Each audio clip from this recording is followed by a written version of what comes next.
Hello friends, welcome to Raj Matra IS Academy. Today in this series, Himachal Pradesh Administrative Services Prelims Examination Target 2021 कि इस series में आज हम cover up करने जा रहे हैं लेक्चर नंबर 13। इसमें हम बात करेंगे मनी, बैंकिंग एंड साथ के साथ हम एक और टॉपिक भी डिस्कस करेंगे, that is monetary policy in India. So ये टॉपिक सारे आज हमने कवर अप करने हैं। बहुत ही इंपॉर्टेंट टॉपिक है बिकॉज 2 या 3 क्वेश्चन इस पे से आते हैं। हमने पहले भी अपने फर्स्ट लेक्चर में इसका पूरा टेबल देखा था। अगर आपने किसी ने नहीं देखा वो टेबल तो just go through so that you get to know कि क्या क्या टॉपिक्स एग्जाम में इंपॉर्टेंट है इस प्रीलिम्स एग्जामिनेशन में जिन पर आपको फोकस करना है। सो लेट्स सी आज हम क्या क्या टॉपिक डिस्कस करने वाले हैं। 2 पार्ट में कवर अप करेंगे। पहले हम डिस्कस करेंगे मॉनेटरी पॉलिसी, आपका मनी एंड बैंकिंग वाला सेक्टर, जिसमें हम मेनली टॉपिक डिस्कस करेंगे कॉन्सेप्ट ऑफ मनी, देखेंगे कि आखिरकार मनी होता क्या है, and then will talk about इस फंक्शंस की, क्या फंक्शंस हैं इसके, एंड कैसे मनी के फ्लो को मेजर किया जाता है, तो वो भी हम डिस्कस करेंगे, that is money supply. And then India में बैंकिंग स्ट्रक्चर क्या है, ओवरऑल एक स्ट्रक्चर देखेंगे बिकॉज अब बहुत डिटेल में क्वेश्चन पे नहीं आते, but will discuss this also. And then फिर हम क्रेडिट एंड मॉनेटरी पॉलिसी की बात करेंगे, मॉनेटरी पॉलिसी फ्रेमवर्क भी हम इसमें डिस्कस करेंगे। तो ये पार्ट हम डिस्कस करेंगे पार्ट 1 में, एंड पार्ट 2 में फिर हमारे पास accordingly there will be other topics. ठीक है, तो आइए शुरुआत करते हैं लेक्चर की। सबसे पहले बात करते हैं हम मनी की, कि व्हाट इज मनी। आप सबसे पहली बात मनी के कॉन्टेक्स्ट में 2 बातें सबसे इंपॉर्टेंट आती है, दैट इज कि मनी की ज़रूरत क्या है और इसकी डिमांड क्यों होती है, क्या काम करता क्या है पैसा। ठीक है, पैसा वैसा हमें पता है बहुत कुछ करता है, बट अगर इकोनॉमी के सेंस में देखें तो व्हाट इट डूज। सो पहली बात, ये आपको फैसिलिटेट करता है as a medium of exchange, कि इसके थ्रू आप कोई कमोडिटी परचेज करना चाहें तो आप उस कमोडिटी खरीद लीजिए, उसके एवज में, उसके बदले आप ये करेंसी दे दीजिए, कोई भी करेंसी आप नोट दे सकते हैं। पहले आपके पास इसके जगह पे क्या होता था, बार्टर सिस्टम। तो बार्टर सिस्टम में आपके पास बेसिकली क्या प्रोविजन थे कि आपको कोई चीज़ जो भी ले रहे हो उसके बदले आपको कोई दूसरी चीज़ देनी पड़ती थी। ठीक है, तो अब आपको वहाँ पे प्रॉब्लम क्या आता था, वहाँ पे आपको कोइंसिडेंस ऑफ वांट्स की ज़रूरत पड़ती है। कोइंसिडेंस ऑफ वांट क्या होता है कि अगर मुझे गेहूँ चाहिए तो जो जिससे मैं गेहूँ लूँ उसे भी मेरे फार्म का दूध चाहिए हो। ठीक है, मेरे फार्म से दूध चाहिए हो, तो तभी दोनों की बार्गेनिंग, तभी दोनों की डीलिंग हो पाएगी। क्योंकि अगर मुझे गेहूं चाहिए और उसे मुझसे कुछ नहीं चाहिए, किसी चीज़ की रिक्वायरमेंट नहीं है, then how I will get the this wheat from that person. ठीक है, मैं उसे कैसे फिर ये डील करूंगा। सो यहाँ पर आपके पास प्रॉब्लम आती है बार्टर सिस्टम में कि आप दोनों की तरफ से वांट होनी चाहिए एक दूसरे की कमोडिटी के लिए। ठीक है, तो that is called coincidence of want. अब उसका सोल्यूशन क्या है, करेंसी में है।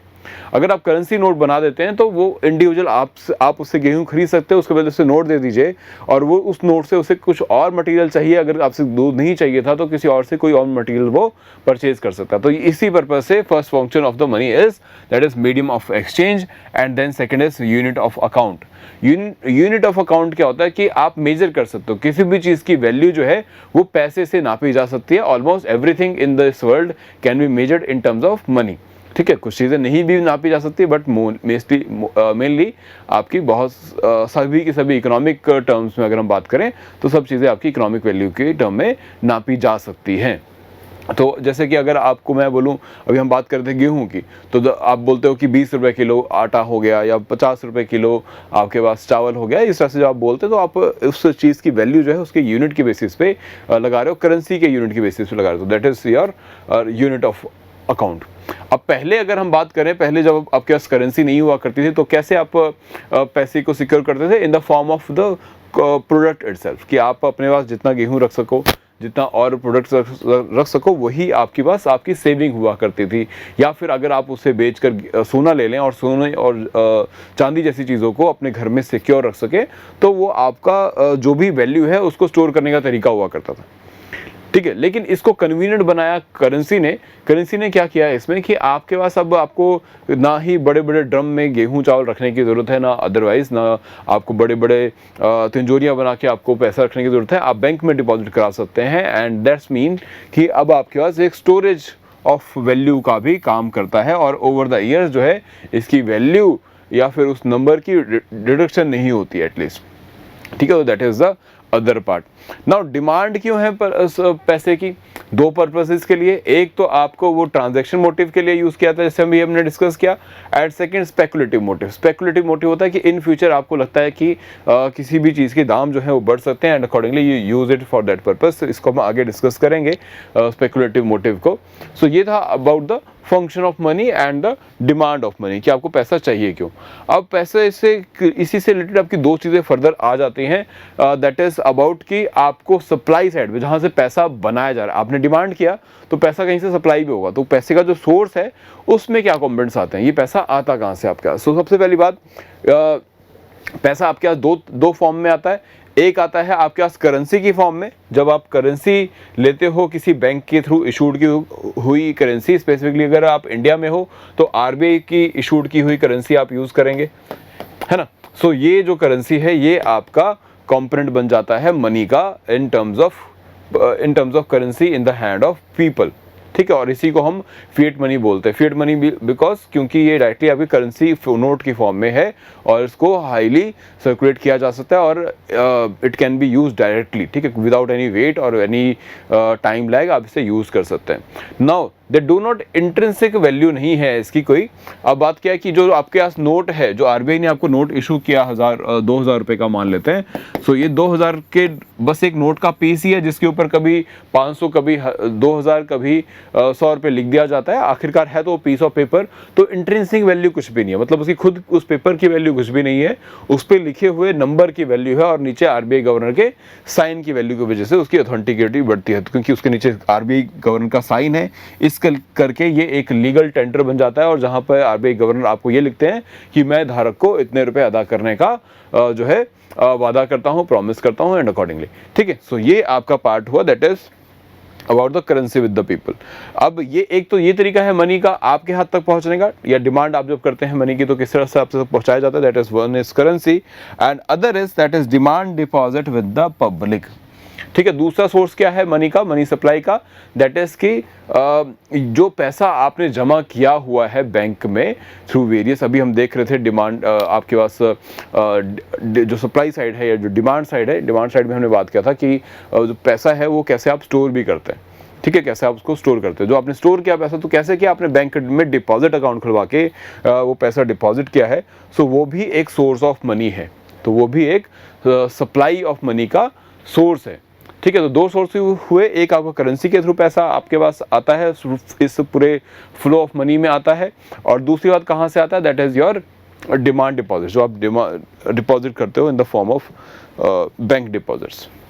नाउ अब इसी को पूरे फ्लो को मेजर करने के अलग अलग तरीके हैं और कुछ स्पेसिफिक टर्म्स यूज़ किए जाते हैं। कोई बड़ी टर्म कोई मुश्किल टर्म नहीं है, बस आपको जो मैं समझा रहा हूँ बस उन वर्ड्स पे फोकस कीजिएगा। सबसे पहली बात, आपके पास सबसे पहला जो पैसा के फॉर्म में जो करेंसी की जो मनी की क्या फॉर्म है सबसे पहले आपके पास, दैट इज योर करेंसी, ठीक है। सबसे पहले आपके पास नोट या कॉइन्स आपके पास सबसे पहले आते हैं, सो उसको हम सबसे पहले मेजर करते हैं।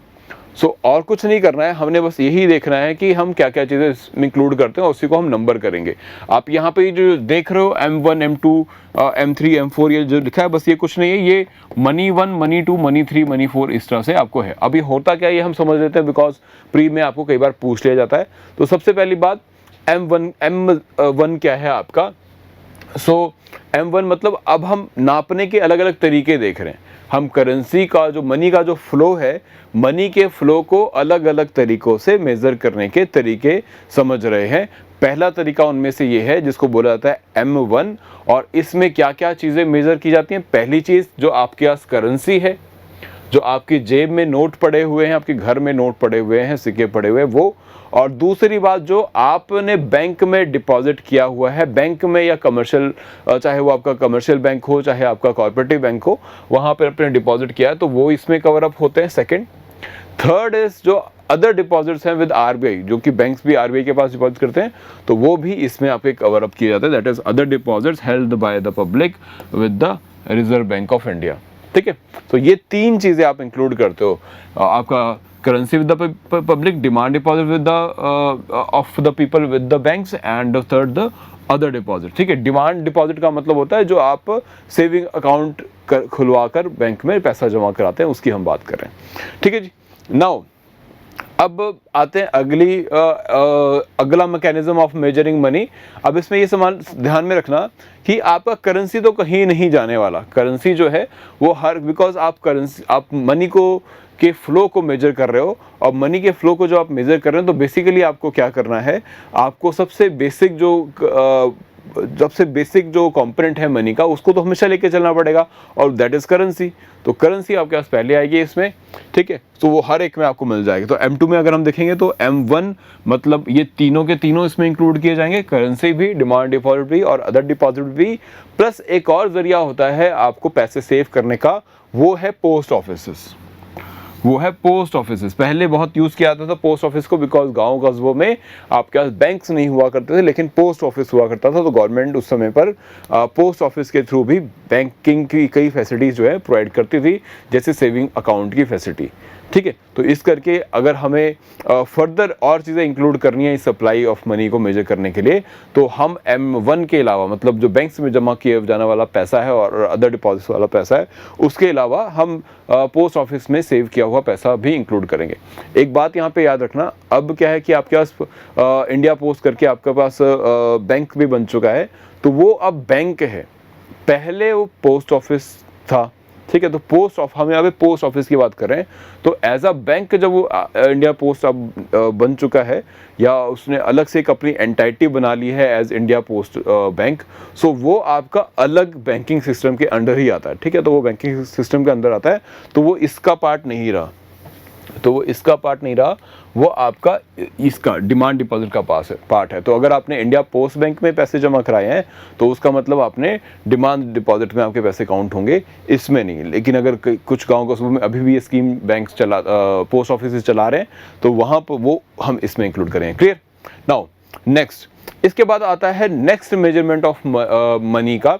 इसमें हम क्या करेंगे, हम बस पोस्ट ऑफिस को अभी इंक्लूड नहीं करेंगे, हम वापस से M1 में आने वाली तीनों चीज़ों को इंक्लूड करेंगे, और प्लस एक और चीज़ इंक्लूड कर देंगे, दैट इज टाइम डिपॉजिट। कि आप जब पैसा जमा कराते हैं for over a period of time, जैसे आप फिक्स डिपॉजिट कराते हैं, FD करवाते हैं ना, FD में क्या होता है कि आपको 2 साल 3 साल 5 साल के बाद पैसा मिलेगा। तो आपने वो पैसा फिक्स कर दिया किसके according, based on a time period. तो एक टाइम के बेसिस पे आपने जब पैसा डिपॉजिट कर दिया है, एक फिक्स कर दिया है, तो उसको बुलाता है टाइम डिपॉजिट। तो वो आप अब इस पैसे को भी इंक्लूड करें, बिकॉज अब क्या है एक्चुअली हम ये मनी सप्लाई क्यों मेजर कर रहे हैं अलग अलग तरीक़ों से, बिकॉज ये देखा जाता है कि आपके पास मनी कितनी जल्दी आपके हाथ में आ सकता है, कितनी जल्दी मनी आपके पास हाथ में आ सकता है, जिसको आगे चल के खर्च कर सको, ठीक है। तो सबसे पहले आप किसे खर्च कर सकोगे, जो आपके जेब में रखा हुआ पर्स में पैसा है वो, ठीक है। उसके बाद आप क्या अगर वो पैसा आपके पास यूज़ हो गया है, तो नेक्स्ट ऑप्शन आपके पास क्या होगा कि जो आपने बैंक में पैसा सेव किया हुआ है वो, ठीक है। तो वो इसलिए उसको हम बाद में ऐड कर रहे हैं। फिर थर्ड, इसमें हम अब ऐड कर रहे हैं वो पैसा जो आपने फिक्स डिपॉजिट में रखा था, लेकिन आपको ज़रूरत पड़ने पे आपको निकालना पड़ रहा है। तो इसीलिए हम इसे एक अलग अलग लेवल्स पे मेजर कर रहे हैं, so that we get to know कि at the time of requirement जो इंडिविजुअल है, सिटीजन है या कस्टमर है बैंक से, वो कब का पैसा उनके पास किस फ्लो के बेसिस पर उनके पास पैसा आता है। So now next is M4, जिसमें आपने M3 मतलब यहाँ पर जो चीज़ें आपकी दी गई हैं, डिमांड टाइम डिपॉजिट वो आ जाएगा, और ऊपर से आपका करेंसी, डिमांड डिपॉजिट और अदर डिपॉजिट्स ये आपके आ जाएंगे। तो तीनों पार्ट आपके यहाँ पर ये इंक्लूड हो जाएंगे इसमें, प्लस आपका टाइम डिपॉजिट वाला भी इसमें इंक्लूड हो जाएगा। एंड इसके apart we will going to include the post office savings organisations को भी हम इसमें इंक्लूड करेंगे। तो मतलब M4 का मतलब क्या हुआ कि आपने M1 भी इंक्लूड कर लिया, M2 भी इंक्लूड कर लिया, और M3 को भी इसमें इंक्लूड करके आपने बनाया। और इसीलिए इसी वजह से हम जो M4 है और M3 है, इनको ब्रॉड मनी की भी संज्ञा या फिर इसको टर्म देते हैं। क्यों देते हैं? क्योंकि इसमें सबसे ज़्यादा चीज़ें आपने इंक्लूड कर ली हैं, सबसे ज़्यादा चीज़ें इसमें इंक्लूड कर ली हैं, और सबसे कम चीज़ें किसमें इंक्लूड की थी, वो हमने की थी M1 में। इसीलिए हम इसे नैरो मनी भी कह रहे थे, क्लियर? ठीक है, तो आपका M1 और M2 जो है वो आपके दोनों ही नैरो मनी में कंसिडर किए जाते हैं, ये दोनों पार्ट, और M3 और M4 जो है वो आपको ब्रॉड मनी में कंसिडर किए जाते हैं। नाउ नेक्स्ट इसी को ही समझाने के लिए मैंने एक और रिप्रेजेंटेशन यहाँ पे बनाया है। Just go through this to understand, आपको इजीली समझ में आ जाएगा। एक बार ये स्ट्रक्चर एक बार देख लोगे इस पीपीटी पीडीएफ से, बहुत ही आराम से आपको चीज़ें क्लियर हो जाएंगी। ठीक है, चलिए next is your high powered money. High powered money का मतलब क्या है? ये बेसिकली आरबीआई के पास जो करेंसी छापने की ताकत है ये उसी से एसोसिएटेड है कि आप आरबीआई जब मनी छापता है तो उसके पीछे बैकिंग क्या होती है कि it has the banking of the reserves at the banking of the government of that country itself. ठीक है, तो इंडिया में इंडियन गवर्नमेंट की, सेंट्रल गवर्नमेंट की बैकिंग और रिजर्व्स की बैकिंग के बेसिस पे आरबीआई जो है वो नोट छापता है, तो उसी को हम हाई पावर्ड मनी बोलते हैं। और इसी को हम आगे इसमें अगर उसको और इलेबोरेट करें तो हम क्या कहते हैं इसे कि monetary liabilities of the RBI plus government money, because India में गवर्नमेंट भी नोट छापती है। ठीक है, इंडिया में गवर्नमेंट भी नोट छापती है, इस करके कुछ डेजिग्नेशन जो है नोट के, वो जैसे कुछ कॉइन्स हैं वो आपके आरबीआई वो गवर्नमेंट के थ्रू पब्लिश प्रिंट किए जाते हैं, तो ये हम यहाँ पे इंक्लूड करते हैं। सो अदरवाइज को और इलेबरेट करें तो currency with the public, because government RBI ने ही छापनी है currency, based on the reserve छापनी है, तो हम रिजर्व्स को भी इसमें इंक्लूड कर लेते हैं। एंड प्लस अदर डिपॉजिट जो आरबीआई के पास हैं तो वो भी हम इसमें इंक्लूड कर लेते हैं। मतलब आरबीआई के पास रहने वाला रिजर्व भी जो है वो आप इंक्लूड कर रहे हैं, जो कि अदरवाइज ना किसी बैंक का सेव किया हुआ है, ना किसी इंडिविजुअल का सेव किया, ना गवर्नमेंट का सेव किया, ये आरबीआई ने खुद से रिजर्व्स मेंटेन किया, तो उसको भी हम इसमें इंक्लूड करते हैं, because at the time of need this money is useful. So इसे हम इंक्लूड करते हैं, इस करके हम इसे बोलते हैं कि वॉलेट कैश जो सेविंग में पड़ा हुआ है आरबीआई की, एंड देन उसके बाद बैंक्स डिपॉजिट विद आरबीआई वो इसमें इंक्लूड करते हैं। सो ये सब कुछ इंक्लूड करने के बाद आपके पास जो है फाइनली रिजर्व्स आपके निकल आते हैं, स्टैट्यूटरी रिजर्व्स, बिकॉज आरबीआई के पास भी कुछ पैसा बैंक्स को रखना पड़ता है, ये भी हम डिस्कस करेंगे। एंड इसके अलावा कुछ और भी रिजर्व्स उनके पास आते हैं, तो ये सब कुछ मिला के ये रिजर्व आपका बन जाता है। तो this reserve currency with the public and other deposit with the RBI, तो ये सब कुछ इंक्लूड करके आपकी हाई पावर्ड मनी बनती है। इसको थोड़ा सा ध्यान से समझिएगा और इसको स्ट्रक्चर जैसे मैंने अभी यहाँ पे बनाया हुआ है उस स्ट्रक्चर के वे में ही आपको उसको याद कीजिएगा, बिकॉज एग्जाम में पहले कई क्वेश्चन आते थे, आजकल नहीं देखे जा रहे, बट HPAS में आस्क दिस क्वेश्चन। ठीक है, तो you just need to understand this. Alright, next इसमें एक इंपॉर्टेंट कॉन्सेप्ट आता है, दैट इज मनी मल्टीप्लायर।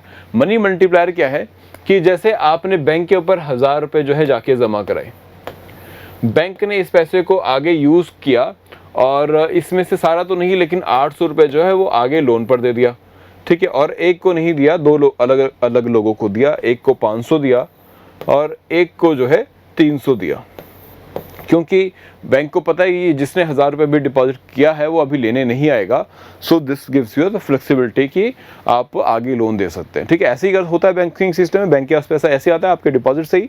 सो अब आरबीआई को ये जो 500 रुपये दिया था इससे उन्होंने इंटरेस्ट कमाया, मान लेते हैं 100 रुपये का इंटरेस्ट इस पर ऊपर से कमा लिया, तो टोटल कितना हुआ? अब 600 रुपये हो गया बैंक के पास। जब ये लोन वापस आएगा तो 600 रुपये टोटल वापस आएगा। ऐसे जो ये 300 था इस पर मान लेते हैं 50 रुपये का इंटरेस्ट बैंक ने कमाया, और अल्टीमेटली जब वो बैंक के पास पूरा विद इंटरेस्ट पैसा वापस आ जाएगा तो वो कितना आएगा? 350। वो कितना आएगा? 350। सो अगर आप दोनों को प्लस करेंगे सो आपके पास अब कितना अमाउंट हो गया? दैट इज 950 रुपीज़ ये, और प्लस जो बैंक के पास ऑलरेडी पड़ा हुआ है 200 रुपये जो उसने किसी को नहीं दिया था लोन के एवज में, वो यहाँ पर उनके पास सेव हो गया। तो आपके पास टोटल कितना पैसा आ गया? That is 1150। तो जो 1000 रुपये था वो आपका मल्टीप्लाई होकर इंक्रीज होके 1150 बन गया, और इसी को बुलाता है मल्टीप्लायर इफेक्ट। ठीक है, this is a very small example. इसी को अगर करोड़ों में करोगे तो बहुत बड़ा नंबर बनता है, और ये मल्टीप्लायर इफेक्ट काफ़ी ज़्यादा होता है। I have otherwise consider it to be a very low in that way. सिर्फ मैं आपको यहाँ पे मैंने 15% का ही मल्टीप्लायर इफेक्ट लिया है, otherwise it is more than this. ठीक है, this is about the money multiplier. Alright, formula क्या है? बस आपको जो भी अमाउंट है आपको 1 रेशो करना है, जो भी रेशो आपका रिजर्व रेशोज होंगे उसके बेसिस हम इसे डिवाइड कर लेते हैं। ऑलराइट, अब देखो मैं स्ट्रक्चर ऑफ बैंक में बहुत डिटेल में नहीं जाना चाहता, बिकॉज फंक्शन ऑफ बैंक्स अभी इजी चीज़ें हैं, ये आप आराम से अपने लेवल पे कर लोगे। We will be focusing on the conceptual part. आप अगर यहाँ पे देखो फंक्शन ऑफ बैंक पे, तो मेनली क्या है, 2 तरह के फंक्शन होते हैं, एक प्राइमरी फंक्शन, एक सेकेंडरी फंक्शन। प्राइमरी में हर वो चीज़ जिसके लिए आप बैंक को डायरेक्टली याद करते हो। ठीक है, इस तरह से याद कर लो। बैंक को आप कब कब याद करते हो, जब आपको सेविंग अकाउंट खुलवाना हो, जब आपको लोन लेना हो, एंड जब आपको ऐसी कोई और डिपॉजिट करवाने हो तो आप उसके लिए याद करते हैं। तो this is the primary function of the bank. इसी जगह पे अगर सेकेंडरी फंक्शंस की बात करें तो दैट इज अबाउट कि कई सारी और भी फैसिलिटीज़ होती हैं जो बैंक प्रोवाइड करते हैं। जैसे जो आपका कॉर्पोरेट कस्टमर है उनके लिए आप जो है बहुत फैसिलिटी ट्रेड करते हो, चाहे उनकी फंड ट्रांसफ़र की फैसिलिटीज़ आप प्रोवाइड करते हैं, आप उनको वॉलेट प्रोवाइड करते हैं कि टू सेव देयर मनी, ठीक है, एंड ऐसे ही आप फाइनेंशियल एडवाइज़र का भी काम करते हैं उनके लिए। सो ये सारे फंक्शंस आपके जो हैं वो इस तरफ आते हैं सेकेंडरी फंक्शंस में, ठीक है। एक बार इनको बस आप वन बाय वन देख लीजिएगा, it is very easy to understand. Clear? Now आगे बढ़ते हैं। इसके बाद हमारे पास शेड्यूल्ड कमर्शियल बैंक्स का एक स्ट्रक्चर है, ठीक है। Otherwise you will also get the handout for this, तो just understand the overall thing. आपके यहाँ सबसे ऊपर इंडिया में अथॉरिटी कौन सी आती है बैंकिंग सेक्टर को रेगुलेट करने के लिए? That is reserve bank of India, जो आपके मॉनेटरी अथॉरिटी भी है, और सेंट्रल बैंक भी आपके कंट्री का है, रिजर्व बैंक ऑफ इंडिया। अब इसके अंदर दो तरह के बैंक्स आते हैं, दो तरह के बैंक्स में डील करता है। One is scheduled commercial banks and other is unscheduled commercial bank. Scheduled commercial banks वो हैं जो आरबीआई के शेड्यूल में, आरबीआई एक्ट के शेड्यूल में मेंशन है, ठीक है। अनशेड्यूल्ड बैंक जो है इसके अलावा बाकी सभी अनशेड्यूल्ड बैंक की कैटेगरी में आते हैं।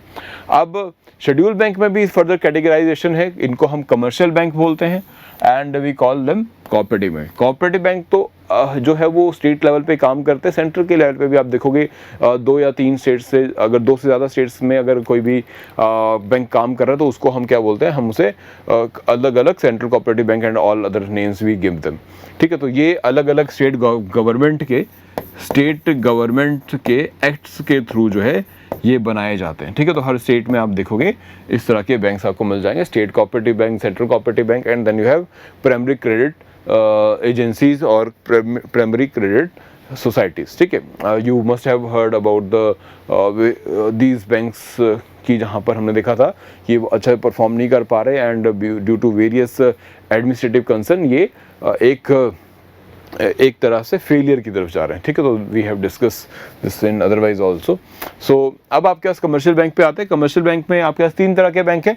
पहली बात पब्लिक सेक्टर बैंक, मतलब सरकारी बैंक, इसके अलावा प्राइवेट बैंक आपके पास रहते हैं, और एक बैंक आपके पास और भी है इस कैटेगरी में, रीजनल रूरल बैंक क्या होता है, जो आप जिसे हम आरआरबी भी बोलते हैं।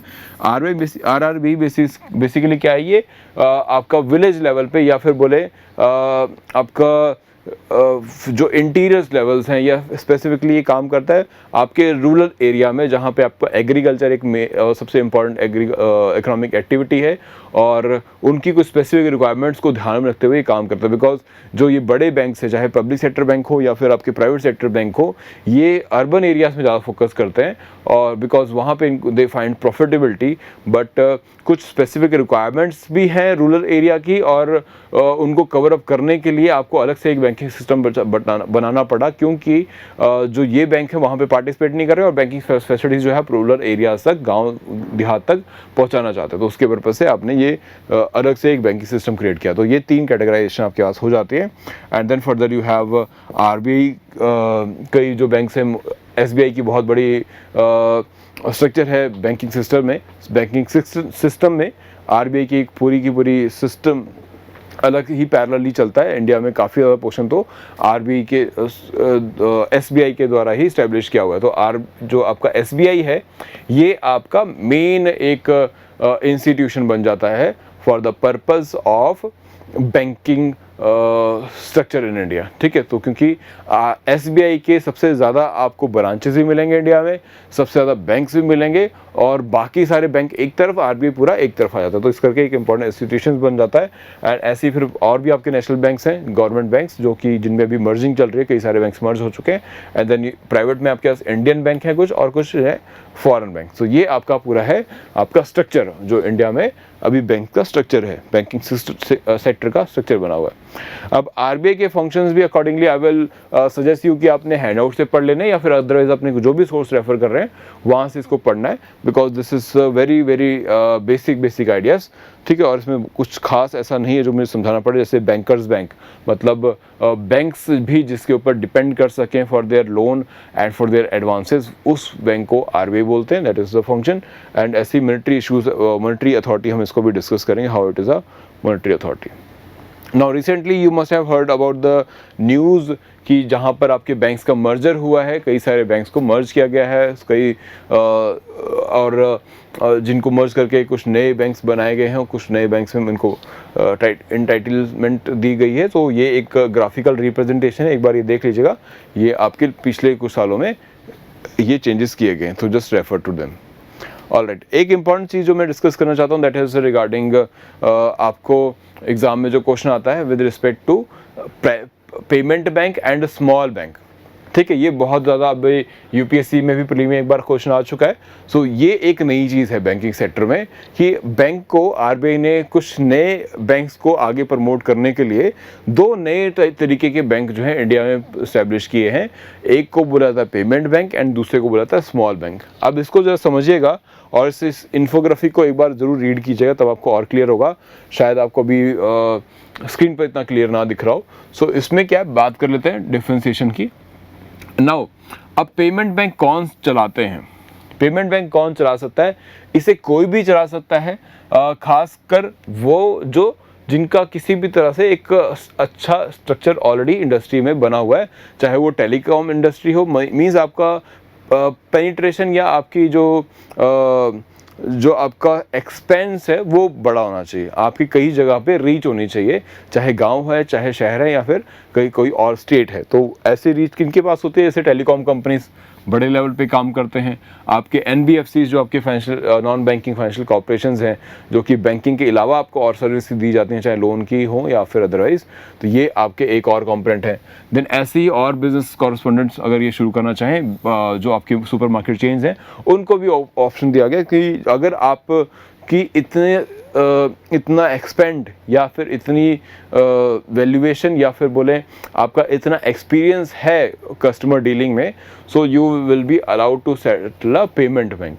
बट इसके अलावा अगर आपको स्मॉल बैंक भी खोलना है तो वो भी आप खोल सकते हैं। इसके लिए भी आपको 10 ईयर्स का प्रोफेशनल एक्सपीरियंस चाहिए बस, for the purpose of finance, NBFCs, micro finance corporations and local areas bank. अब यहाँ पे मेनली बात क्या है कि आपको किसी न किसी तरीके से आप मनी से जुड़े हुए या बैंकिंग सिस्टम से इनडायरेक्टली जुड़े हुए या डायरेक्टली जुड़े हुए प्रोसेसेस आपको पता हो और आपका एक्सपीरियंस हो उसमें, then you are allowed to open that those titles, those industrialist and those entities are allowed to do so, ठीक है। अब ये करते क्या है और मेनली आपको क्या समझना है, ये कर क्या सकते, इनको क्या क्या फंक्शंस इनके रहते हैं, ठीक है। बाकी सारी चीज़ों पे आपको ज़्यादा क्वेश्चन नहीं आते, बट ये क्या फंक्शंस हैं इनके, उस पर क्वेश्चन आता है। तो फंक्शंस देखते हैं। सबसे पहली बात, ये आपका इंटरनेट बैंकिंग की फैसिलिटी आपको देंगे। आपको, हम पेमेंट बैंक की बात करें, पेमेंट बैंक आपको जो है नेट बैंकिंग की फैसिलिटी देते हैं। साथ ही आपको mutual funds and insurance, pension जैसी फैसिलिटीज़ प्रोवाइड करते हैं कि आप इंश्योरेंस करवा सकते हैं, यहाँ जाके पेंशन स्कीम्स जो है इनकी परचेज कर सकते हैं एंड ऑल, ठीक है। तो ये सारी बेनिफिट आपको देते हैं and they have ATM benefits also, तो आप यहाँ पे डिपॉजिट भी करा सकते हैं एंड अकॉर्डिंगली। जो ये नहीं कर सकते वो क्या है, वो है पहली बात कि क्रेडिट कार्ड इशू नहीं कर सकते, बिकॉज इनको वैसे भी लोन देने की फैसिलिटी नहीं दी गई है, ये लोन एक्सटेंड नहीं कर सकते। तो क्रेडिट कार्ड भी आपका लोन में ही आता है, तो they can not issue credit card, they can not give loans and they can not do any other kind of cross border remittances, कि आप जो है कंट्री के बाहर जो ट्रांसफ़र ऑफ मनी है वो नहीं कर सकते। वो रेमिटेंसेस ट्रांसफ़र करने वाली जो फैसिलिटी है जैसे बाकी बैंक्स देते हैं वो ये नहीं दे सकते। तो बैंकिंग सिस्टम में एक ये नए तरीके के बैंक क्रिएट किए जा रहे हैं। इनका मेन जो उद्देश्य है that is to facilitate people with respect to deposit के लिए और छोटी छोटी जो उनकी ज़रूरतें हैं, जैसे कि इंटरनेट बैंकिंग में ट्रांजैक्शंस करने के लिए, ठीक है, उन सबको फैसिलिटेट करने के पर्पज़ से इनको स्टैब्लिश किया गया है। और ये NRI डिपॉजिट्स भी नहीं ले सकते, ठीक है। तो ये याद रखना, क्या नहीं ले सकते हैं और क्या कर सकते हैं। ऐसी स्मॉल बैंक्स क्या कर सकते हैं, ये जो है आपका फॉरेन एक्सचेंज में डील कर सकते हैं, they are allowed to do so. और सिमिलरली ये they are also allowed to do business in insurance, pension schemes and all, वो सब कुछ इनको भी अलाउ किया गया है। एंड आगे चल के if they do good business, तो अगर ये चाहें तो अपने आप को फुल फ्लेज जो है कमर्शियल बैंक में भी इस्टेब्लिश कर सकते हैं। तो they can establish themselves as a commercial bank over a period of time, ठीक है, because this will be a new initiative to give new industries or to give new player the space।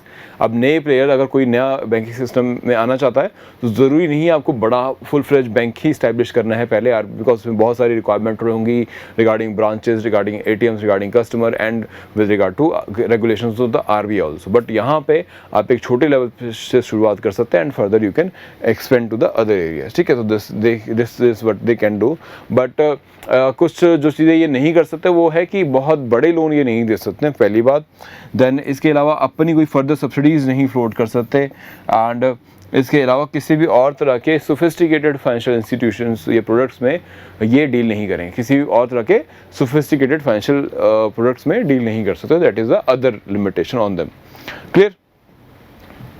Now अब हम move करते हैं toward the other part of the lecture, that is about the monetary policy.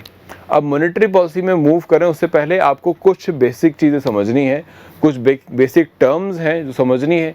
इनको basically बोला जाता है tools. ये RBI के वो टूल्स हैं जिससे वो मनी सप्लाई, जो अभी हमने देखा, उस मनी सप्लाई को रेगुलेट करता है, उस मनी सप्लाई को रेगुलेट करते हैं। कैसे रेगुलेट करते हैं?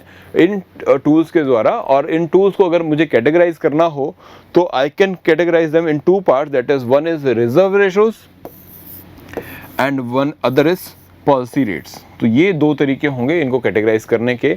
और अगर इसको ओवरऑल कैटेगराइज करना हो कि RBI किस तरह से अपने फंक्शंस के थ्रू इन टूल को यूज़ करते हुए कैसे एक कंट्री में अपना फ्लो ऑफ मनी को बरकरार रखता है, मेंटेन रखता है या कम ज़्यादा कर सकता है। मतलब ये टैप को खोलना, नल को खोलना और नल को बंद करने जैसा है कि कितना पानी भर गया है और कितना पानी RBI चाहता है कि भरे, तो उसके हिसाब से आप नल को उतना ही खोलते हो कि कितने समय में आप चाहोगे कि बाल्टी भर जाए। तो वही यहाँ पे ट्रिक है। तो क्या है वो दो categorisation? One is quantitative measure, जहाँ पे आप नंबर्स के द्वारा कुछ परसेंटेजेस, कुछ नंबर्स डिफाइन करते हो कि इन नंबर्स पे हम स्टेप ले रहे हैं या इन नंबर्स के बेसिस पे we are controlling the money supply. एक तो नंबर पे आप कंट्रोल करते हो और दूसरा तरीका होता है कंट्रोल करने का, दैट इज़ क्वालिटेटिव। क्वालिटेटिव में आप क्या करते हैं कि आप बैंक्स के ऊपर किसी तरह का फाइन, किसी तरह की पेनल्टी या फिर उनके ऊपर उनकी इन्वेस्टिगेशन एंड सर्वेलेंस, ये सारी चीज़ें करके आप उनको एक परसुएशन करते हैं कि वो आपकी बात माने और जैसे जिस डायरेक्शन में आप बैंकिंग सिस्टम को लेके जाना चाहते हैं उस डायरेक्शन में वो चलें, ठीक है। तो ये आपका अलग पार्ट है, ठीक है। पहले हम इस पार्ट को डिस्कस करते हैं कि कौन से वो नंबर्स हैं जिसके बेसिस पे RBI इस बैंकिंग सिस्टम को रेगुलेट करने की कोशिश करता है। इसमें सबसे पहले हम बात करेंगे रिजर्व रेशोज़ की, उसके बाद हम आएंगे पॉलिसी रेट से। रिजर्व रेशो में दो तरह के रिजर्व रेशोज़ आते हैं, एक है cash reserve ratio and other is statutory liquidity ratio.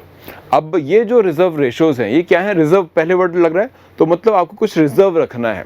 अब ये किस तरह का रिजर्व है जो RBI बोल रहा है रखने के लिए, और ये किसको बोल रहा है? ये बैंक्स को बोल रहा है। बैंक्स को बोला जाता है कि आपको कुछ तरह के रिजर्व्स मेंटेन करने हैं। पहली बात एक है उसमें कैश रिजर्व रेशो, जिसको हम CRR बोलते हैं। ये है कैश रिजर्व रेशो, CRR। ये वो रिजर्व है जहां पर बैंक्स को कुछ पैसा जो है वो डिपॉजिट करना है। किसके पास? RBI के पास। RBI के पास आने वाला पैसा, जैसे किसी ने 1000 रुपये डिपॉजिट कराया तो उस 1000 रुपये में से कुछ पैसा जो है वो अलग रखेंगे और RBI को जमा कराएंगे, ताकि अगर कोई मुश्किल घड़ी आती है, मुश्किल समय आता है, जिस समय पर बैंक अपने आप से अपने पास रखे गए फंड को इस्तेमाल नहीं कर पा रहा या वो फंड पूरे नहीं पड़ रहे, उस समय पर RBI उसे हेल्प कर सके। बिकॉज RBI क्या है? बैंकर्स बैंक, ठीक है। वो बैंक्स को सपोर्ट करने के लिए उनके ऊपर एक बैंक है, ठीक है। तो that is the one thing. So CRR क्या है?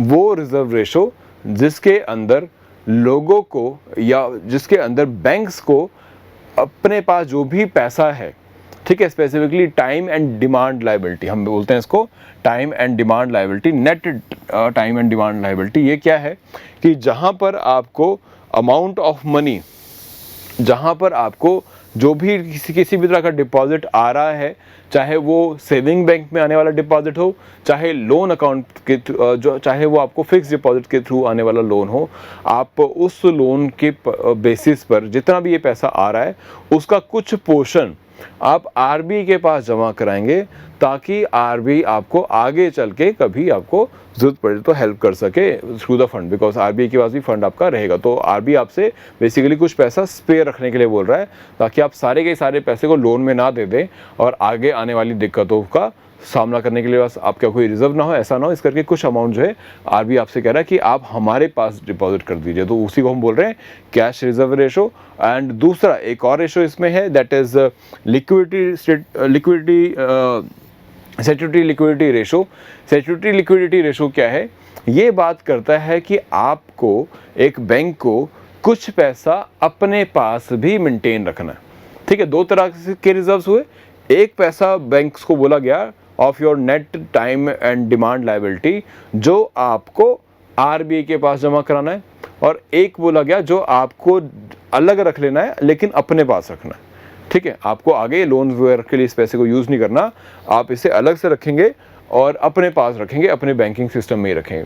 सो फॉर एग्जांपल एक इंडिविजुअल अगर कोई आया डिपॉजिट कराने के लिए 1000 रुपये, सो बैंक ने पैसा सारा का सारा जो है आगे लोन पे नहीं दिया।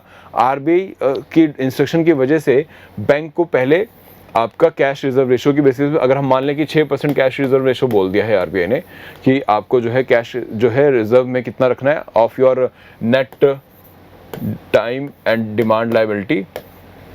ठीक है, कितना रखना है? That is 6%। तो 1000 रुपये का 6% मतलब 60 रुपीज़। ठीक है, और ऐसे बोला कि आपको कुछ पैसा अपने पास भी रखना है, that is your liquidity statutory liquidity ratio, और वो कितना बोला? दैट इज अगर हम ले लें 20% तो आपका 200 रुपये यहाँ पे बन गया। तो 60 रुपये ये प्लस 200 रुपये ये तो आप यूज़ नहीं कर सकते, इसको अब आप हाथ नहीं लगा सकते। इसके अलावा जो बचा है पैसा उसको आप आगे लोन के लिए यूज़ कर लीजिए, जैसे भी आप यूज़ करना चाहें तो वो आप कर सकते हैं। सो फर्दर ये आपके पास बचा कितना? 740 रुपीज़, और 740 रुपीज़ को ही आगे आप लोन की बेसिस पे आगे दे सकते हैं। क्लियर होगी बात? तो आपके पास बैंकिंग सिस्टम में कितना पैसा रह गया? दैट इज 740 रुपीज़, जो आगे यूज़ किया जा सकता है। बाकी का पैसा जो है आपका रिजर्व रेशो की फॉर्म में अलग निकलवा दिया गया है। और अगर हम बात करें कैश रिजर्व रेशो की तो 60 रुपीज़ निकाला गया, क्योंकि हम 6% का इंटरेस्ट रेट यहाँ पे परसेंटेज ले रहे हैं। और स्टैट्यूटरी लिक्विडिटी रेशो है जो 200 रुपये अलग किया गया, क्योंकि हम यहाँ पे 20% ले रहे हैं स्टैट्यूटरी लिक्विडिटी रेशो। अभी क्या स्ट्रक्चर है इनका मैं आपको नंबर दूंगा, एग्जाम में भी ये आ सकते हैं कि अभी आपके क्या रिजर्व क्या आपके ये परसेंटेजेस कितनी है कि रिजर्व रेशोज में कितनी है, और आगे हम देखेंगे बाकी नंबर्स में कितनी है। ये इसका मैं आपको टेबल दूंगा, पीपीटी पीडीएफ आपको टेलीग्राम चैनल पे मिल जाएगा, इस पीपीटी का पीडीएफ। सो वहाँ से आप एक बार स्टडी कर लीजिएगा। ठीक है, इनको याद कर लीजिए बिकॉज एग्जाम में आ सकते हैं। अभी रिसेंटली ही चेंजेस किए गए हैं इन नंबर्स में, चेंजेस नहीं बट अनाउंसमेंट की गई थी। सो इनको आपको याद रखना, और काफ़ी क्योंकि बहुत समय से चेंज नहीं हुए, अराउंड 1 साल हो गया है, अब कोई चेंज नहीं है इन नंबर्स में। सो आपको एग्जाम में डेफिनेटली फिर पूछा भी जा सकता है। ठीक है, सो अभी अगर हम बात करें कैश रिजर्व रेशो की तो ये 4% है, और आपकी स्टैट्यूटरी लिक्विडिटी रेशो जो है वो अभी 18% है। ठीक है, पहले बहुत हाई हुआ करती थी, अब 18% पे। तो ये दो नंबर आपने याद रखने हैं। कैश रिजर्व रेशो 4%, और पैसा कहाँ डिपॉजिट होता है? दैट इज़ आरबीआई के पास। और यहाँ पे रिजर्व कहाँ पे डिपॉजिट करने हैं? एसएलआर के अंदर, that is with the bank itself. ठीक है, और कितना है? 18%। Now next is 3 further important terms, that is with respect to the कि जो लोन की फैसिलिटी प्रोवाइड करता है एक तरह से आरबीआई, या फिर आप बैंक से पैसा लेना और बैंक को पैसा जमा कराना, ये दो तरीके से हम की बात करने लगे। इनको बोला जाता है पॉलिसी रेट। पॉलिसी रेट क्यों? क्योंकि ये एक ऐसा टूल है जिसकी बेसिस पे आरबीआई अपनी मॉनेटरी पॉलिसी को इम्प्लीमेंट करता है। ठीक है, जैसे आरबीआई की मॉनेटरी पॉलिसी क्या है हम बात करेंगे अभी। मॉनेटरी पॉलिसी के अंदर बात क्या आती है कि आपको एक कंट्री में मनी सप्लाई कैसे मेंटेन रखना है। तो वो जो मनी सप्लाई मेंटेन करने की पॉलिसी है उसी को मॉनेटरी पॉलिसी बोलते हैं। और मॉनेटरी पॉलिसी को कैसे चलाना है उसके लिए क्या टूल्स हैं आपके पास, उसके में आपके पास ये जो अभी हम बात कर रहे हैं reserve ratios and policy rate, ये आपके पास टूल्स आते हैं। तो सबसे पहला टूल, सबसे इफेक्टिव टूल्स की बात करते हैं सबसे पहले, दैट इज़ अगर बैंक्स को आगे लोन देना है। देखो अब आप करना क्या चाह रहे हो, आप चाह रहे हो कि बैंक्स लोन देते हैं लोगों को, ठीक है, दे एडवांस लोन्स, और जब ये लोन देते हैं तो मार्केट में या फिर एक इकॉनमी में आपका मनी आ जाता है, ठीक है, मनी सप्लाई आ जाती है, मनी सप्लाई आ गई। अब अगर इस लोन को जो ये बैंक्स दे रहे हैं, इस लोन को ही किसी तरह से अगर आरबीआई इसके ऊपर एक टैप लगा ले कि इसे कम ज़्यादा कंट्रोल करने का कोई एफर्ट लगा ले, कोई जरिया या कोई तरीका निकाल ले, तो लोगों के पास कितना पैसा जा रहा है ये कंट्रोल किया जा सकता है। और जब आप ये कंट्रोल कर सको कि लोगों के पास कितना पैसा जा रहा है, तो अल्टीमेटली आप क्या इसमें कंट्रोल कर पाओगे, दैट इज़ कि लोगों की डिमांड मार्केट में चीज़ों के प्रति कितनी है, ठीक है, क्या चीज़ें वो डिमांड कर रहे हैं और कितनी कर रहे हैं, इसे आप कंट्रोल कर पाओगे। और अगर ये कंट्रोल अगर आप कर गए तो डिमांड कंट्रोल करने से आप इन्फ्लेशन भी कंट्रोल कर पाएंगे, ठीक है। सबसे अच्छा फ़ायदा आपको यही होगा कि इन्फ्लेशन भी आप कंट्रोल कर पाएंगे। तो आपने इस लोन के अमाउंट को कंट्रोल करना है। तो ये कैसे करता है आरबीआई, बिकॉज बैंक को भी अगर लोन देना है लोगों को, तो उनके पास खुद के डिपॉजिट भी होते हैं, लेकिन इसके अलावा वो आरबीआई से भी फंड्स उठाते हैं, ठीक है, जिसको बोला जाता है कि आरबीआई से लोन लेने का फैसिलिटी। तो आरबीआई जब लोन देगा, when RBI will be giving loan to them, so RBI भी कुछ चार्ज करेगा, ठीक है। तो आरबीआई ने जब लोन देना है इनको, तो आरबीआई भी इंटरेस्ट रेट चार्ज करेगा, ठीक है, it will charge interest rate. अब ये जो इंटरेस्ट रेट है, इसी को हम बोल रहे हैं आपका पॉलिसी रेट्स, इसी को हम बोल रहे हैं आपके पॉलिसी रेट्स, क्योंकि इन पॉलिसी रेट्स के बेसिस पे आप चेंजेस, बहुत तरह के चेंजेस आप लेके आ सकते हैं, ठीक है। कैसे चेंजेस, कि अगर मुझे इस लोन को कंट्रोल करना है, कि अगर मुझे एक लोन मैं चाहता हूँ कि कंट्री में जो है डिमांड बढ़े, बिकॉज तभी लोग ज़्यादा चीज़ें खरीदेंगे और इंडस्ट्रियल डेवलपमेंट भी होगा, इंडस्ट्री में डिमांड बढ़ेगी तो वो नई इंडस्ट्रीज़ और नए एम्प्लॉयमेंट जनरेट होंगे। तो अगर गवर्नमेंट ऐसा चाहती है तो वो चाहेगी कि लोन ईजिली मिले और ज़्यादा से ज़्यादा लोगों के हाथों में पैसा जाए, ताकि वो डिमांड को पुश कर सकें, एंड अकॉर्डिंगली इंडिया में जो इंडस्ट्रियल ग्रोथ है या फिर आपका ओवरऑल इकोनॉमिक ग्रोथ है उसको बूस्ट मिल सके। सो अगर गवर्नमेंट को या आरबीआई को ये लोन्स बढ़ाने हैं, तो वो क्या करेंगे, वो यहाँ पे जो आपका लोन अमाउंट है जिसको हम पॉलिसी रेट बोल रहे हैं, वो उस पॉलिसी रेट को गवर्नमेंट जो है वो इंक्रीज़ करना चाहेगी। तो इसमें अगर आप ये चाहते हैं लोन, अगर आप चाहते हैं लोगों को ज़्यादा से ज़्यादा मिले, तो आरबीआई अपना रेट, इंटरेस्ट रेट जो है वो कम कर देगी। तो यहाँ पे जो रेपो रेट है, रेपो रेट क्या होता है, वो इंटरेस्ट रेट जिस रेट पर आरबीआई लोन दे रहा है बैंक को, ताकि वो आगे लोन एडवांसेस दे सकें, ठीक है। तो ये क्या हुआ, आरबीआई के द्वारा दिया जाने वाला लोन बैंक को और उस पर चार्ज किया जाने वाला इंटरेस्ट। तो रेपो रेट क्या है, आरबीआई के द्वारा दिया जाने वाला लोन जिसके ऊपर जो इंटरेस्ट रेट चार्ज किया जाता है उसी को हम रेपो रेट बोलते हैं, ठीक है। तो वो इंटरेस्ट रेट जिस पर बैंक्स को, वो इंटरेस्ट रेट जिस पर बैंक्स को लोन मिलता है, ठीक है, क्लियर हो गया। तो ये होता है रेपो रेट। अब इसी सर्कल को हम उल्टा घुमाते हैं, अभी हम चल रहे थे कि एक रेपो रेट जिसके बेसिस पे आरबीआई लोन दे रहा है बैंक्स को। अब इस सर्कल को हम ऊपर घुमाएंगे वापस से, दैट इज कि वो इंटरेस्ट रेट जिसके बेसिस पे वो पैसा, अब यहां पे हम आरबीआई से पैसा बैंक उठा रहे थे, अब बैंक के पास भी पैसा आता है through various deposits and all, और बैंक्स को सबसे सेफ डिपॉजिट जो लगता है वो आरबीआई के पास लगता है, बिकॉज अगर आप आगे इस पैसे को लोन में दोगे तो आपको बहुत सारी एडमिनिस्ट्रेटिव कॉस्ट आती है कि लोन देने के लिए एडवर्टाइजमेंट करो, एम्प्लॉय हायर करो, फिर लोन का रिस्क है, वापस आएगा नहीं आएगा, बहुत सारी कंसर्न्स होते हैं। तो आरबीआई जो बैंक्स होते हैं वो भी कोशिश करते हैं कि अपना कुछ पोर्शन जो है वो आरबीआई के पास रखें, एक तो वो सेफ भी रहता है और दूसरी बात, आपको बिना ज़्यादा कॉस्ट के आपको जो है इंटरेस्ट रेट की इनकम हो जाती है। बिकॉज अब आप पैसा दोगे तो फ्री में तो नहीं दोगे बैंक, बिकॉज आपने भी आगे लोगों से जो पैसा लिया है डिपॉजिट की फॉर्म में, ये आप एक्चुअल में उनको भी इंटरेस्ट रेट देने वाले हो। तो आप चाहोगे कि आप भी इस पैसे से कुछ कमाओ, तो बैंक के पास आने वाला पैसा जो वो आरबीआई के पास जमा कराते हैं, ठीक है, विच दे डिपॉजिट विद द आरबीआई, ठीक है, जो आरबीआई के पास वो डिपॉजिट कर रहे हैं अपना पैसा, उस पैसे को भी वो वैसे ही नहीं कर रहे, कुछ ना कुछ इंटरेस्ट वो भी कमाना चाहेंगे, तो आरबीआई कुछ इंटरेस्ट उनको इस पर देता है, जिसको बोला जाता है रिवर्स रेपो रेट। तो ये ही आपका है रिवर्स रेपो रेट। मतलब रिवर्स क्यों? क्योंकि पहले आप यहाँ से पहले आरबीआई लोन दे रहा था बैंक्स को, अब बैंक्स जो है पैसा डिपॉजिट करा रहे हैं आरबीआई के पास, ठीक है, और आरबीआई के पास पैसे डिपॉजिट करा रहे हैं तो आरबीआई को कुछ इंटरेस्ट रेट देना पड़ेगा, तो इंटरेस्ट रेट, उसी इंटरेस्ट रेट को रिवर्स रेपो रेट बोलते हैं। आई होप ये क्लियर हो गया होगा यहाँ पर आपको पूरा सर्कल, ठीक है। सो रेपो रेट क्या है, आइए स्टेटमेंट देख लेते हैं। तो सबसे पहले बात करते हैं repo rate. Repo rate is a rate of interest, repo rate is a rate of interest charge by RBI to its client for their short term borrowing. Short term के लिए वो पैसा जो उठाया जाता है बैंक्स के थ्रू, उसको बोलते हैं repo rate. And this repo rate is directly relation to the interest rate by which bank charge, because आपने जिस भी इंटरेस्ट रेट से आरबीआई से पैसा उठाया है, आप आगे उससे ज़्यादा इंटरेस्ट रेट ही कमाना चाहोगे, तो इस करके जो भी मार्केट में इंटरेस्ट रेट होता है वो रेपो रेट से लिंक हो जाता है, जैसे भी उन्होंने देखा, इसीलिए इसको आप पॉलिसी रेट बोल रहे हैं। Next is reverse repo rate. Reverse repo rate क्या है?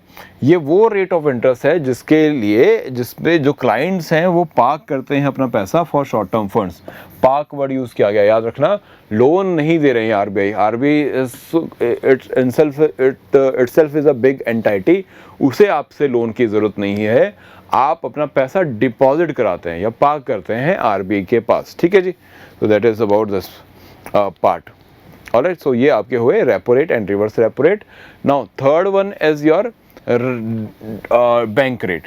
बैंक रेट ये वो इंटरेस्ट रेट है which the interest rate which RBI charges on long term lendings, on long term lendings। अब इसमें क्या होता है कि आप अलग अलग बैंक को उनकी कॉस्ट ऑफ फंडिंग के अकॉर्डिंग जो है आप अलग बैंक रेट चार्ज करते हैं। क्लाइंट्स जो हैं, जो क्लाइंट्स का मतलब यहाँ पे बेसिकली बैंक्स हैं, कि जो बैंक्स को आप जिस इंटरेस्ट रेट पे पैसा देते हैं, who borrow through this route और लॉन्ग टर्म के लिए परचेज करते हैं, वो जब रेट सेट किया जाता है उसको हम यहाँ पे बैंक रेट बोलते हैं। उसमें सिर्फ बैंक नहीं आते, इसमें आपके पास गवर्नमेंट भी आ जाती हैं, स्टेट गवर्नमेंट भी आ जाते हैं, ऐसी और भी कई सारे इंस्टीट्यूशंस आ जाते हैं, तो इसको बैंक रेट बोलते हैं।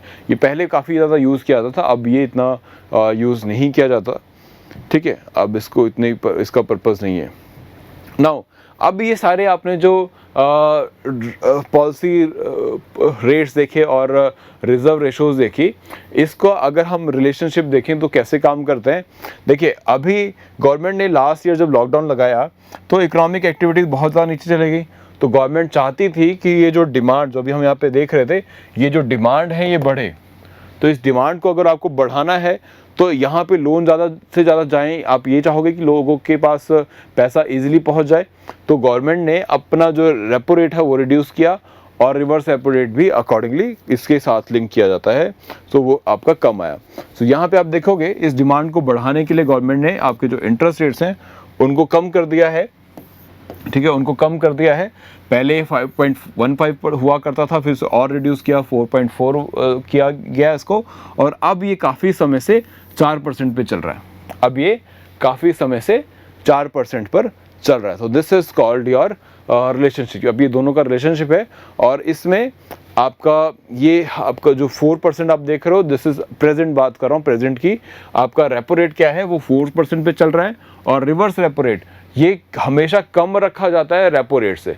क्यों? क्योंकि आपको अगर अब आरबीआई अगर आपसे इस रेट पर पैसा अपना पार्क करवा रहा है आपसे, ठीक है, तो मतलब आरबीआई के पास आप इस इंटरेस्ट रेट पे, जैसे कि 3.35% के रेट पर अगर आप आरबीआई के पास अपना पैसा पार्क कर रहे हो, एक बैंक ने 3.35% पर आरबीआई के पास पैसा दे दिया, अब उसी पैसे को आरबीआई ने किसी और बैंक को लोन पर देना है, तो वो क्या इंटरेस्ट रेट चार्ज करेगा, वो आपसे रेपो रेट पर देगा और 4% पे देगा। ठीक है, तो आरबीआई के पास प्रॉफिट कितना हो गया, उनके पास यहाँ पर आपका जो प्रॉफिट अमाउंट रहेगा that is I am sorry that they will B saving around 65.65% का उनके पास जो है वो पैसा जो है उन्होंने इन बिटवीन इंटरेस्ट रेट पे कमा लिया। ठीक है, आपसे कम रेट पर डिपॉजिट करवाया और हायर रेट पे आगे लोन दे दिया। So this is how they earn, और यही एक ज़रिया रहता है कई और तरीक़ों से जहाँ पे आरबीआई प्रॉफिट अपने लिए बनाता है। ठीक है, और आगे चल के गवर्नमेंट को इस प्रॉफिट का शेयर डिस्ट्रीब्यूट करता है। ठीक है, तो this is about the relationship. ठीक है, तो हमेशा आपका जो रिवर्स रेपो रेट है वो आपके रेपो रेट से कम रहेगा, और कितना कम रहेगा ये पॉलिसीज़ पे डिपेंड करता है। अभी इसको 0.65% कम रखा गया है, तो आरबीआई सिर्फ 4% अनाउंस कर देगा कि हम रेपो रेट जो है वो 4% कर रहे हैं, और ये अंडरस्टूड होगा कि रिवर्स रेपो रेट जो है वो माइनस होगा -0.65%, तो अपने आप अकॉर्डिंगली आपके पास वो नंबर आ जाएगा। क्लियर? नाउ ऐसे ही यहीं पर अगर मुझे कैश रिजर्व रेशो का भी ग्राफ बनाना हो इसी ग्राफ में, तो आई कैन ऐड कि आपका जो कैश रिजर्व रेशो है CRR वो अभी 4% पे चल रहा है, वो अभी आपका 4% पे चल रहा है, तो दिस इज योर CRR। ठीक है, क्लियर? तो ये हो गया आपका ये सभी रिलेशनशिप। इसको एक बार ग्राफ को देखना, आपको बस नंबर याद करने में एक बार नंबर दिखाता हूँ आपको जो ध्यान में देने हैं। दिस इज अदरवाइज रिलेशनशिप, ये है वो ग्राफ। एक बार इस ग्राफ को गो थ्रू हो जाइएगा so that you get to understand कि अभी क्या रेट्स हैं, ये एग्जाम में आ जाते हैं आपको। तो अभी आपका कैश रिजर्व रेशो कितना है, दैट इज़ 4%। आपका स्टैट्यूटरी लिक्विडिटी रेशो जो है वो 18% है, रेपो रेट जो है 4% again, and then you have reverse repo rate 3.35% and margin standing facility जो है वो 4.25%, एंड अकॉर्डिंगली बैंक रेट आपका वो भी 4.25% रखा गया है। ठीक है, लिक्विडिटी आपका statutory liquidity ratio and standing margin standing facility ये डिस्कस कर लेते हैं, ये क्या होता है। So with respect to this सबसे पहले बात करते हैं लिक्विडिटी एडजस्टमेंट फैसिलिटी की।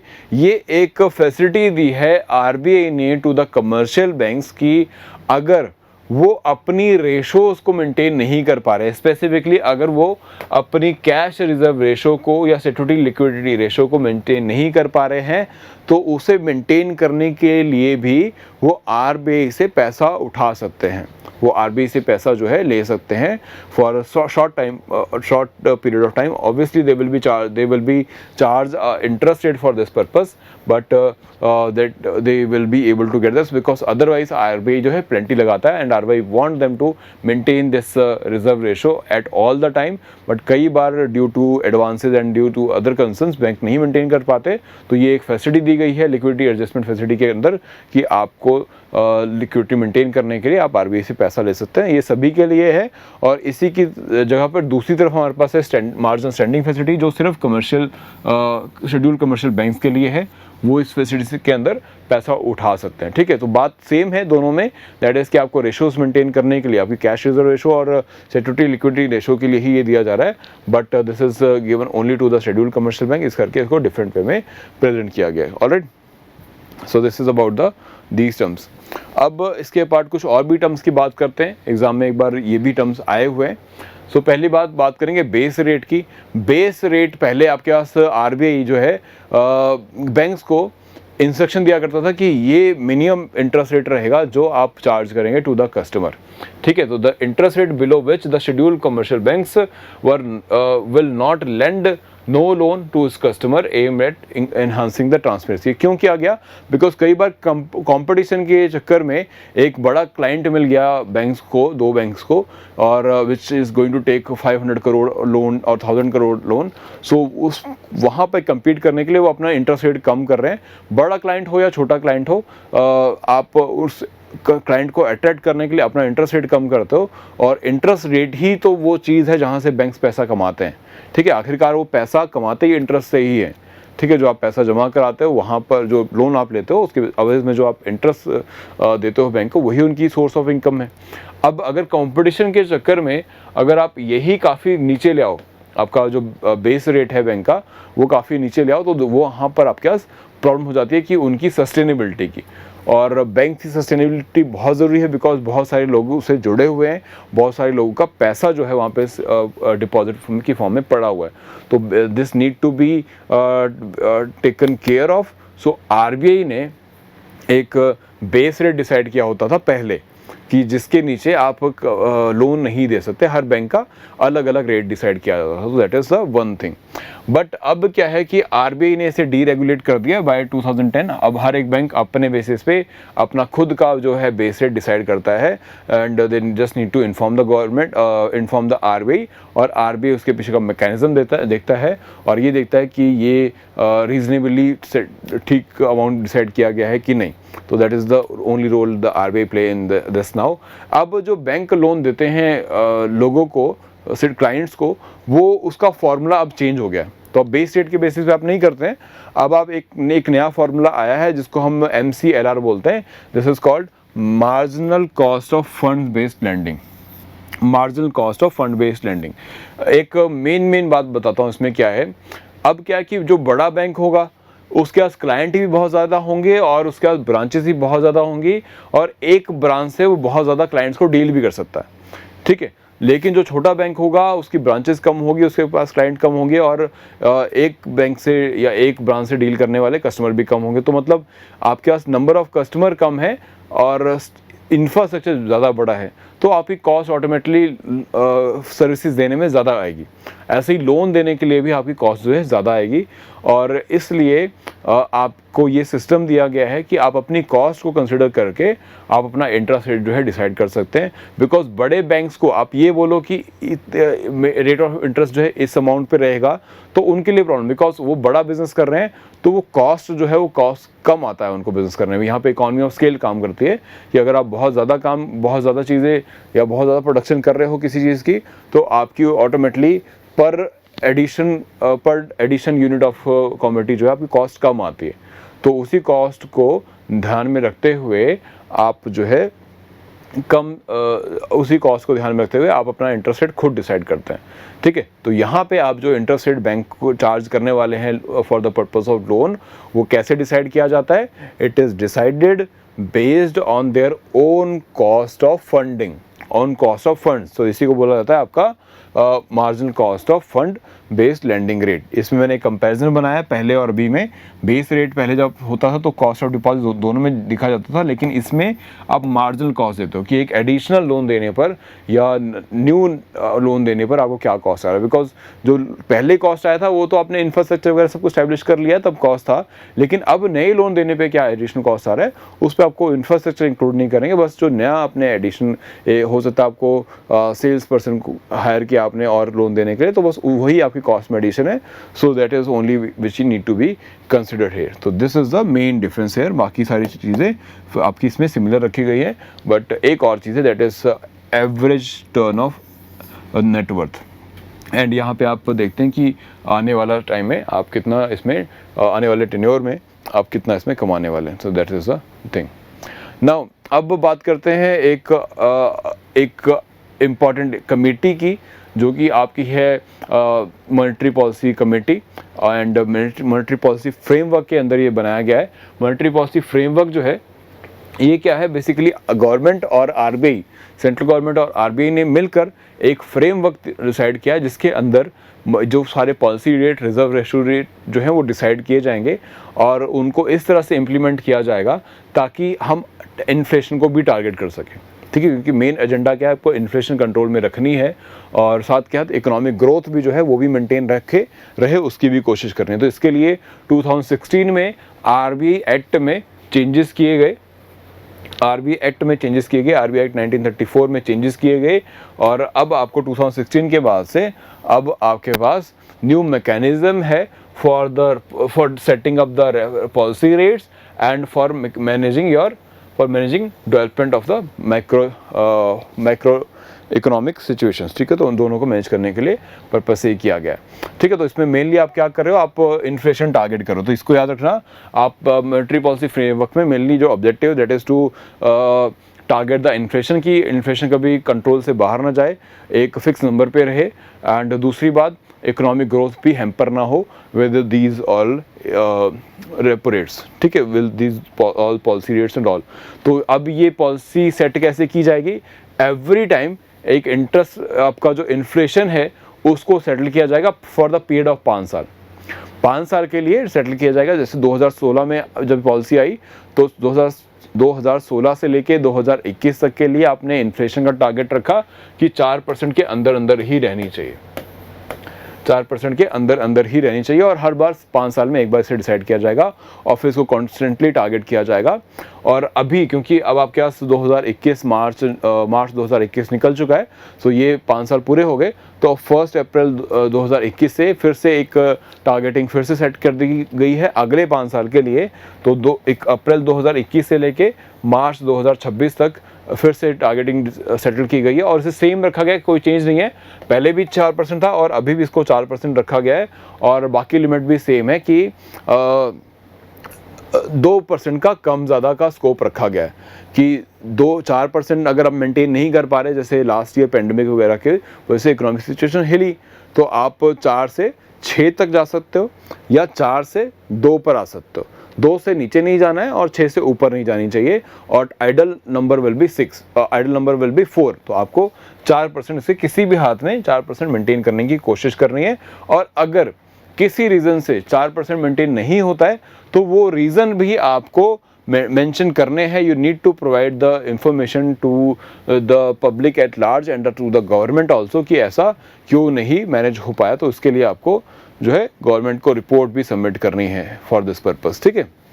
सो ये अब ये सिर्फ आरबीआई काम नहीं करेगी सिर्फ इसके लिए, अब आपके लिए पूरी एक कमेटी बनी है which will be doing this, ठीक है। सिर्फ पहले आरबीआई जो है वो सिर्फ पॉलिसी रेट जो है आरबीआई के कंट्रोल में थे कि आरबीआई अपने according depending upon the economic situation and condition वो पॉलिसी रेट डिसाइड किया करता था, रिजर्व रेशोज डिसाइड किया करता था, और इन्फ्लेशन टारगेटिंग को ध्यान में रख के वो पॉलिसी बनाते थे।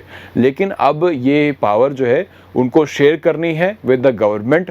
सेंट्रल गवर्नमेंट के ऑफिशियल्स भी बैठेंगे, एक कमेटी बनेगी that is called military policy committee, और दोनों मिलकर पॉलिसीज़ को इम्प्लीमेंट करेंगे, दोनों मिलकर डिसाइड करेंगे कि what should be the policy rates and what should be the targets with respect to the inflation also, ठीक है। अब इस कमेटी की बात कर लेते हैं। इस कमेटी में मेंबर कौन कौन है। सबसे पहली बात, सबसे ऊपर जो है इसमें आपके पास आरबीआई गवर्नर होंगे, और आरबीआई गवर्नर के अलावा आरबीआई को रिप्रेजेंट करने के लिए 2 और मेंबर होंगे। तो that will be other 2 members that will deputy governors basically इसमें बिठाए जाते हैं। ये हो गए 3 मेंबर्स, ठीक है, who are coming from the RBI. अब आपके पास इसके अलावा 3 और मेंबर हैं जो कि गवर्नमेंट के थ्रू नॉमिनेटेड हैं, ठीक है, जो कि गवर्नमेंट के थ्रू नॉमिनेटेड। तो मतलब टोटल कितने हुए आपके पास, टोटल आपके पास यहाँ पे 6 मेंबर्स हो गए। तो this is a 6 members committee, this is a 6 members committee, this is what you need to remember. ये एग्जाम में आ सकता है। पहली बात, चेयरमैन कौन है या एक्स ऑफिशियो चेयरमैन कौन रहेगा, इसमें गवर्नर रहेंगे। सेकंड बात, इसमें 2 आपके डिप्टी गवर्नर बैठाए जाएंगे, one is your deputy governor and other is 1 officers of the reserve bank of India which will be nominated by the central board of RBI itself, ठीक है। इसके अलावा 3 जो है सेंट्रल गवर्नमेंट नॉमिनेट करेगी। So this is the total structure of this institution. आपको बस इतना याद रखना है, चेयरमैन कौन है एमपीसी का, आरबीआई गवर्नर, उसके अलावा एक डिप्टी गवर्नर बैठेंगे and 1 more official appointed by the RBI itself.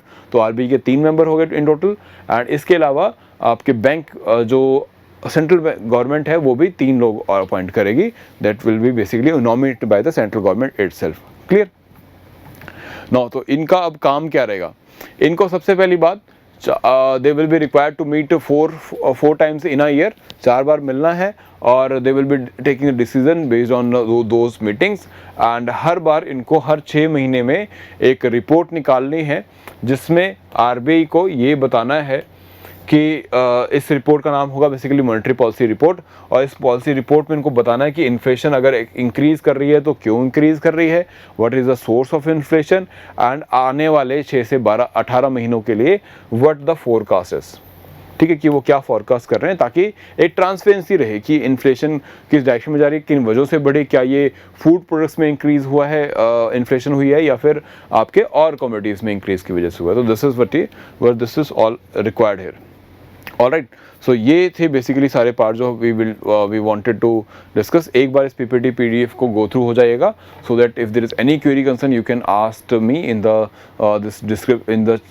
This chat box also, और otherwise you can ask in the comment box also. ठीक है, वहाँ पे आप पूछ सकते हो, या फिर सभी के पास मेरा मेल आईडी है, फिर से देता हूँ आपको मेल आईडी, मेल पर भी मुझे पूछ सकते हैं आप, दैट इज़ wisdom.deepak@gmail.com.